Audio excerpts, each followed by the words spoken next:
سلام نعخم يخون أبا ملأ كورنات علم كوينكم علتوي حبريتاتات دقول زيناتي كتاتو لفتوات تعذبتي ربع عصر تسلستن حسك لتشحن عصر شمونتون عامة مرات الزوادرنا من زيناتات حيزنا قريبنا لنا نستنى مكتتالكم بمعدام بغطتنا بزرزر زينا كنسقركم لوم علات بدو مبرق تግራይ ተወሳኺ መጥቃዕቲ ድሮን ተፈጺሙ እቲ ሎም ዝተፈጸመ ደብዳቤ ድሮን ወታደራዊ ወጽዋር ሕወሓት ዝነበረሉ ቦታ ዒላማ ዝገበረ ምዃኑ ተገሊጹ ሎሚ 13 ሓሰ 2018 ዓመተ ምህረት ኣብ ደቡብ ምብራቕ ትግራይ ዞባ ወረዳ ክልተ ውላዕሎ ፍሉይ ቦታ ማይ መኽደን ካብ ናይ ትማሊ ብተወሳኺ ናይ ድሮን መጥቃዕቲ ተፈጺሙሎ እቲ መጥቃዕቲ ኣብ መንጎ ሓውዜን በራሕሌን ዓዲ ጉዶም ኣብ ዝርከብ ናይ ትግራይን ዓፋርን ኣዋሳኒ ቦታ ዝርከብ ናይ ሕወሓት ስትራቴጂካዊ ናይ ወታደራዊ መሳርሕታት ክምችት ዝነበረሉ ቦታ ዒላማ ዝገበረ እዩ ተባሂሉ ካብቲ ከባቢ ዝወፁ ዘለዉ እዋናዊ ሓበሬታታት ከም ዝሕብርዎ ሎሚ 13 ሓሰ 2018 ዓመተ ምህረት ኣብ ክልል ትግራይ ዞባ ደቡብ ምብራቕ ወረዳ ክልተ ውላዕሎ ፍሉይ ቦታ ማይ መኽደን ኣብ ዝበሃል ከባቢ ካብ ናይ ትማሊ ብተወሳኺ ሎማዓንቲ እውን መጥቃዕቲ ድሮን ተፈጺሙሎ እዚ መጥቃዕቲ ኣብ መንጎ ሓውዜን በራሕሌን ዓዲ ጉደምን ኣብ ዝርከብ ናይ ትግራይን ዓፋርን መዋሰኒ ቦታ ዝተፈጸመ ኮይኑ ኣብ ልዕሊ ጽዋር ሕወሓት ከቢድ ጉዳት ከም ዝበጽሐ ተገሊጹሎ እቲ ዝተፈጸመ ናይ ድሮን ደብዳቤ ብፍሉይ ኣብ ናይ ሕወሓት ከበርቲ ናይ ኩናት መሳርሕታት ተቐሚጡሉ ዝነበረ ስትራቴጂካዊ ቦታ ዒላማ ዝገበረ ምዃኑ ተገሊጹሎ ሕወሓት ኣብ ዝተፈላለዩ ከባቢታት ሓድሽ ዕጡቓት ናይ ምምልማልን ናይ ኩናት መሳርሕታትን ኣብ ዝተፈላለዩ ቦታ ናይ ምኽዛን ስራሕቲ እናካየደ መጽንሑ እቲ ዝወጽእ ሓበሬታ የረድእ ኣካላት ፌደራል መንግስቲ ኣብ ልዕሊ ህዝቢ ተወሳኺ ናይ ኩናት ሓደጋን ናይ ትንኮሳ ስራሕትን ከይለዓል ብምስጋዕ ብቅድመ ጥንቃቄ ነቲ ዝተኸማቸወ ናይቲ ጉጅለ ናይ ኩናት መሳርሕታት ዓሊምካ ናይ ምምካንን ናይ ምዕናውን ስጉምቲ እናወሰዱ ምዃኖም ሓቢሮም ኣለዉ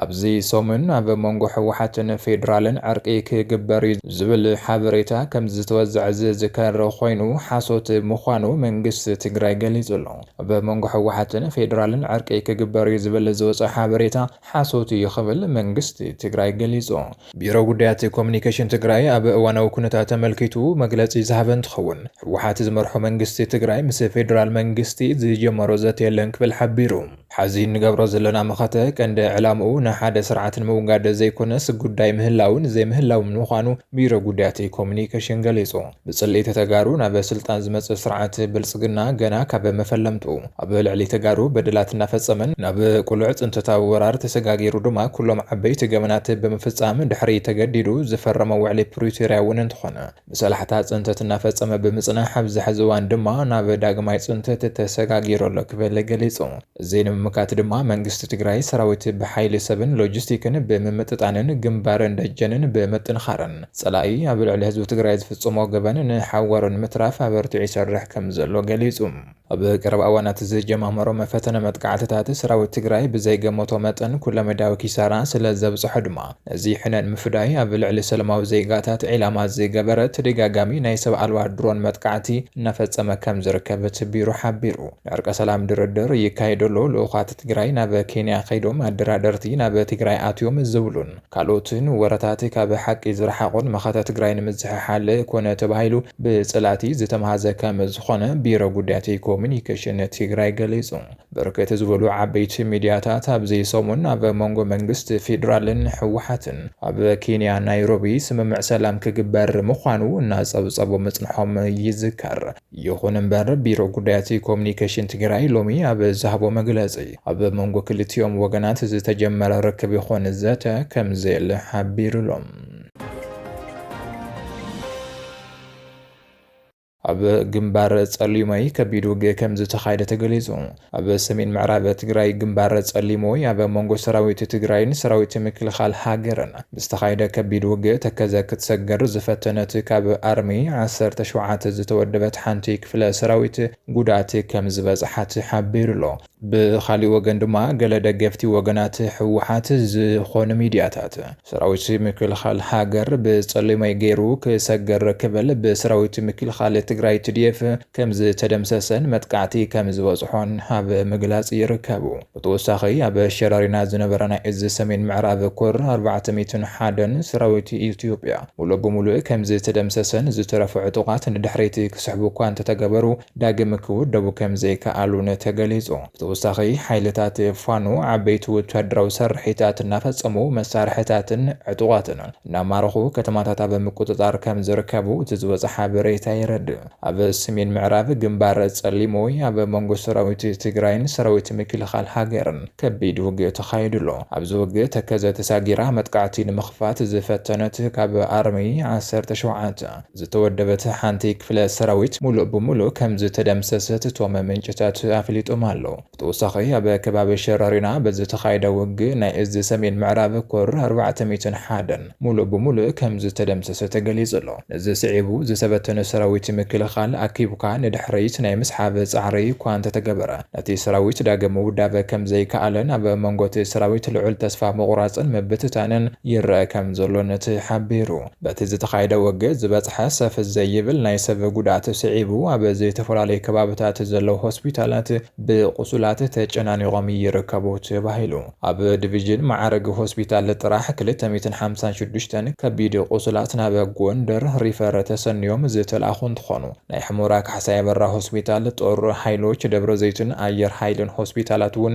ብቁሱላት ተጨናኒቖም ከም ዝርከቡ ተገሊጹ ኣሎ። በቲ ውግእ ዝረገፉ ወተሃደራት ኣብ ዙርያ ቤተ ክርስቲያን ዲቪዥን ዳ ገብርኤል ይቕበሩ ምህላቦም እውን ነበርቲ እቲ ከባቢ ኣፍሊጦም ኣለዉ። ብኻልእ ወገን ኣብ ዝተፈላለዩ ግንባራት ሓይልታት ፋኖ እውን ዓበይቲ ወተሃደራዊ ስርሒታት እናካየዱ ይርከቡ ተባሂሉ። ኣብዞም ዝካየዱ ዘለዉ ስርሒታት ብርክት ዝበሉ ወተሃደራዊ መሳርሕታትን ኣባላት ሰራዊትን እናማረኹ ኢሉ እውን ከተማታት ኣብ ትሕቲ ቁፅጽሮም ናይ ምእታዊ ስራሕቲ ይካየዱ ከም ዘለዉ እቲ ዝወጽእ ሓበሬታ የረድእ።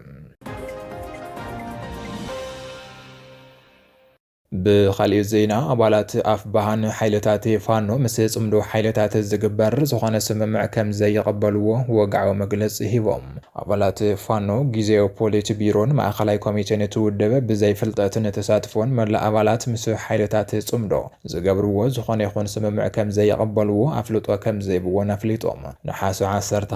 2018 ዓ.ም ኣብ ዝወፀ መግለጺ እቲ ብጊዜያዊ መንገዲ ዝተዋቐረ ኣመራርሓ ዘሕልፎ ዘሎ ውሳነታት ንምብዛሕትኡ ኣባላት ውድብ ዘይውክል ምዃኑ ተሓቢሩ። መሰረታዊ ተሳትፎ ኣባላት ብዘይረጋገጸሉ ብጊዜያዊ ኣመራርሓ ጥራሕ ዝግበር ስምምዕ እንተሃልዩ መብዛሕትኦም ኣባላት ብዛዕባኡ ዘይፈልጡን ናብቲ ውሳነ ዘይተሳተፉን ምዃኖም ንህዝብን ንታሪኽን ክብራህራህ የድልይሎም ኣለዉ። ኣብቲ ወፂኡ ዘሎ መግለጺ መሰረት ብጊዜያዊ መንገዲ ዝተዋቐረ ፖሊት ቢሮን ማእኸላይ ኮሚቴን ትውድብ መሰረታውያን ኣባላት ብዘይሳተፈ መንገዲ ምስ ጽምዶ ሓይልታት ናብ ስምምዕ መምርሑ ተቐባልነት ዘይብሉ ኣሰራርሓ ምዃኑ ተገሊጹ ኣሎ። ዝኾነ ይኹን ዓይነት ውሳነታት ቅድሚ ምጽዳቑ ናብ መብዛሕትኦም ኣባላት ሰናይ ፍቓድን ቀጥተኛ ተሳትፎን ክረክብ ከም ዘለዎ እቶም ኣባላት ኣስሚሮም ኣለዉ። እዚ ናይ ኣባላት መሰረታዊ ሕቶን ተሳትፎን ብዘይረጋግጸሉ እዋን ብጊዜያዊ ኣመራርሓ ጥራሕ ዝግበር ዝኾነ ስምምዕ እንተሃልዩ መብዛሕትኦም ኣባላት ኣፍባሃን ብዛዕባ እቲ ጉዳይ ዝፈልጥዎ ነገር ከም ዘየለን ኣብ ውሳነ ወሃባ እውን ከም ዘይሳተፉን ንህዝብን ንታሪኽን ግልጺ ክኸውን ከም ዝደልዩ ኣብ መግለጺኦም አንጸባሪቖም። እዚ ናይ ኣቋም መጠንቀቕታን መግለጽን ንመላእ ኣባላትን ደገፍትን ኣፍባሃን መራኸብቲ ብዙሃንን ማሕበራዊ ሚድያን ትበጽሕ ክኸውን ከም ዝተገበረ እቲ ዝወፀ ዜና ይረድእ። ብራሕቲ ዘይሕጋዊ ጉጅለ ሕወሓት ምስ ሻዕብያን ካልኦት ሓይልታትን ዝፈጠርዎ ጥምረት ዘላቕነት ዘይብሉ ኣብ ፍርሓትን ስግኣትን ሓደጋ ህልውናን ተመርኪሱ ዝተመስረተ ዕላማ ዘይብሉ ናይ ድኹማት ሓይልታት ምትእኽኻብ ክብል ሌተናል ጀነራል ዮሃንስ ገብረ መስቀል ገሊጹ። ጽምዶ ኢትዮጵያ ማእኸል ዕግርግር ንምግባር ብናይ ወፃኢ ሓይልታት ዝተወጠነ ፕሮጀክት ምዃኑ ዝገለጸ ጀነራል ዮሃንስ ብፈጻምነት ዘይሕጋዊ ጉጅለ ሕወሓት ዝካየድ ዘሎ ናይ ጥፍኣት ውዲት ምዃኑ እውን ኣመላኺቱ። ኣብ ጽምዶ ዘለዉ ሓይልታት ካብ ሓቢሮም ዘስርሕዎም ዘይሓኸኽዎም ቁስሎም ይወዝሑ ዝበለ ጀነራል ዮሃንስ እቶም ተጣመርቲ ግዝያዊ ረብሻ ካብ ምፍጣር ሓሊፎም ምንም ዓይነት ዕላማ ክዕውቱ ከም ዘይኽእሉ ረድዩ። ሻዕብያ ጸረ ሰብን ጸረ ኩሉ ፍጥረትን ዝኾነ ሓይሊ ከም ዝኾነ ብምግላጽ ትግራይ ምስ ህግደፍን ጥምረት ምፍጣር ትግራይ ምስ ህግደፍ ጥምረት ምፍጣር ማለት ልክዕ በጊዕን ዝብእን ኣብ ሓደ ደንብ ብሓደ ከም ምሕዳር እምበር ካልእ ትርጉም ኣይብሉን ክብል ክብል ገሊጹ ህወሓት ካብ ህግደፍ ብዝሰረቆ ናይ ጥፍኣት ሞዴል በመጥቃም ንመናእሰይ ትግራይ ብሓይልና ገፈፈ ንጥፍኣት የቃልዖም ከም ዘለውን ኣመላኺቱ ህዝቢ ትግራይ ኩናት ዝጽየፍን ብልምዓት ተኣምር ክሰርሕ ዝኽእልን ጠንካራ ህዝቢ ምዃኑ በመብርህራህ ኩናት መፍትሒ ከም ዘይኮነን መናእሰይ ካብ ኣዴታቶም እናተመንጠሉ ናብ ኩናት ምእታው ደበ ክብል ከም ዝግባእ እውን ተሓሳሲቡ ዘይሕጋዊ ጉጅለ ህወሓት ይኾነ ሻዕብያ ብህዝቢ ዝተፈንፈኑ ኣብ ናይ መወዳእታ ምዕራፍን ውድቀቶም ዝርከቡን ጉጅለታት ከም ዝኾኑ ብምሕባር መራሕቲ ዘይሕጋዊ ጉጅለ ህወሓት ክሳብ ሕዚ ዝመጽዎም ናይ ጥፍኣት መንገዲ ኣክለ ብምባል ንሰላም ከቐድሙ ከም ዘለዎም ተሓሳሲቡ ኣብዚ ሃገር ካብ ሕጋዊ ሰራዊት ምክልኻልን ፖሊስን ወጻኢ ዝኾነ ይኹን ዕጥቂ ንቆልቆል ኣፉ ክድፋእ ከም ዘለዎ እውን ሓቢሩ ትግራይ ኣካል ኢትዮጵያ ብምዃና ፌደራል መንግስቲ ነቲ ካብ ጥፍኣት ዘይሕጋዊ ጉጅለ ዘትረፈ ህዝቢ ትግራይ ናይ ምድሓን ሕጋውን ታሪኻውን ሓላፍነቱን ምውፃእ ጻውዒት ኣቕሪቦም ኣብ መወዳእታ ሓይሊ ህጹጽ ደገፍ ሱዳን ኣብ ከተማ ኒያላ ዓብዪ ሓይሊ ኮማንዶ ዋፊሩ ሓይልታት ቁልጥፍ ደገፍ RSF ነታ ከተማ ካብ ዝሕዛነ ድሓር ኣብ ርእሰ ከተማ ደቡብ ዳርፉር ኒያላ ዝዓበየ ፀጥታውን ወታደራዊ ንጥፈታት ከም ዝጀመረ ነበርትን ናይ ዓይኒ መሰኻኸርን ገሊጾም እቲ ንኡስ ወታደራዊ ጉጅለ ምስ ሰራዊት ሱዳን ድሕሪ ዝኣተወ ከቢድ ግጭት ኣብ ወርሒ ጥቅምቲ 2023 ካልኣይቲ ዝዓበየት ከተማ ሱዳን ዝኾነት ኒያላ ተቆጻጺርዋ እዩ ኣብ ዝሓለፈ ወርሒ መስራቲ ኪዳን ሱዳን ታሲስ ንኒያላ ርእሰ ከተማ ናይቲ ጎናዊ ምምሕዳሩ ገይሩ ሰይምዋ ብበዝሒ ዝዓጠቑ ፍልያት ሓይልታትን ኤሊት ኣሃዱታትን ድሕሪ ናይ 2 ዓመት ዝገደደ ዘይውሕስነት ስርዓትን ምምላስ ናውጣታት ጣይሾም ኣብ ዓበይቲ ጽርግያታት ቁልፊ መስቀላዊ መንገድታትን ምምሕዳራዊ ዋና ቤት ጽሕፈትን ተዋፊሮም ጥቡቕ ሓልዋን ክትትልን የካይዱ ከም ዘለዎ ተሓቢሩሎ ነበርቲ ኣብ ዕዳጋታትን መንበሪ ከባቢታትን ብዩኒፎርም ዝለበሱ ፍልያት ኮማንዶታት ምስ ድሩዓት መኻይን ተዓጂቦም ሰፊሕ ስርሒታት ውሽጢ ከተማ የካይድለው ዕጥቃዊ መኻይን ትማሊ ስንጎሆ ኣብ መላእታ ከተማ በዝርከበ ዓበይቲ መስቀላዊ መንገድታት ጽኑዕ ምፍታሽ ከም ዘካይዳ ነበርቲ ንሱዳን ቱሪውን ሓቢሮምሉ እዚ ተርእዮን ስርሒትን RSF ንነጋዶን መራሕቲ እቲ ከባብን ኢላማ ዝገበረ ማዕበል ጨውያታትን ዓመፅን ስዒቡ ምዃኑ ዝሓበሮ ምንጭታት ብብሔር ዝተደፋፈ ዓመፅን ዘመተን ከምኡውን ኣብ ርክባት ሳተላይት ስታርሊክን ከቢድ ገደብን ዘስዕቦ ምዃኑ እቲ ዜና ሓቢሩ ምንጭታት እቲ ከባቢ ከም ዝሓበርዎ እቲ ወፍሪ ካብ መራሒ RSF መሐመድ ሓምዳን ዳጋሎ